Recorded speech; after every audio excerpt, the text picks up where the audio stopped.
બાલાસિનોર નગરપાલિકા વિસ્તારમાં આવેલી જમીન પર પ્રજાપતિ સમાજ દ્વારા પોતાની કુળદેવી બ્રહ્માણી માતાનું મંદિર અને સમાજવાડી બનાવવા માટે જમીન ફાળવવાની માંગ કરવામાં આવી છે। આ અંગે સમાજના અગ્રણીઓ દ્વારા નગરપાલિકા તંત્ર સમક્ષ રજૂઆત કરવામાં આવી છે। પ્રજાપતિ સમાજના લોકોનું કહેવું છે કે સમાજની ધાર્મિક અને સામાજિક પ્રવૃત્તિઓ માટે એક સુદૃઢ જગ્યાની જરૂરિયાત છે। આ હેતુથી નગરપાલિકાના કબજા હેઠળની જમીન પૈકી યોગ્ય જગ્યા ફાળવવામાં આવે તો સમાજના 32 ગામના લોકોને તેનો લાભ મળી શકે તેમ છે।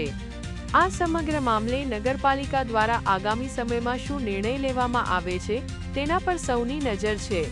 સમાજ દ્વારા આ જમીન ફાળવણીની પ્રક્રિયા ઝડપથી પૂર્ણ કરવા માટે તંત્રને વિનંતી કરવામાં આવી છે। પ્રજાપતિ ધાર્મિક કુમાર બાબુભાઈને 24 news Balasinor. Daily news update માટે NEET 24 ને સબસ્ક્રાઇબ કરો।